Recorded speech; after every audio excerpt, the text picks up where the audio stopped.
আচ্ছা, একটা আপু কমেন্ট করছে সুমাইয়া কাবির। উনি লিখেছে ওনাদের সব প্রোডাক্ট ভালো, আমি ইউজ করি বডি ক্রিম, কিন্তু নতুন আসছে, অনেক তাড়াতাড়ি নিয়ে নিব, চাইলে আপনারাও নিয়ে নিতে পারেন, ওনাদের প্রোডাক্টগুলো অনেক ভালো।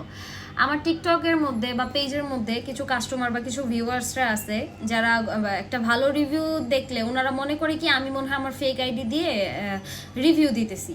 ভাই, একটা টিকটকে মানে কয়টা আইডি থাকতে পারে একটা মানুষের? 6-7টা।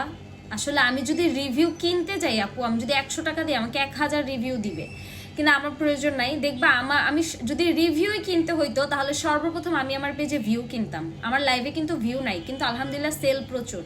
তা আমি রিভিউ আর ভিউ এগুলো কিনেই নিতে পারি, তবে আমি এগুলো প্রয়োজন মনে করি না। যারা আমার রিভিউ দেখে আমাকে বিশ্বাস করবে, আমার এই কমেন্টের থেকে বেস্ট রিভিউ তো আমি দেই ভাই। আমার স্কিনের উপরে কত কিছু ব্যবহার করে আমি তোমাদেরকে রিভিউ দেই, তো এর থেকে বেস্ট রিভিউ তো আর হইতে পারে না, তাই না? So thank you so much আপু, তোমাকে অনেক সুন্দর একটা রিভিউ দিয়েছো। আমি খুব সুন একটা কন্টেস্ট দিব রিভিউর জন্য। সো সবাই আমার পেজে চোখ রাখবে, ইস্যু কালেকশন পেজে, সবাইকে গিফট করব।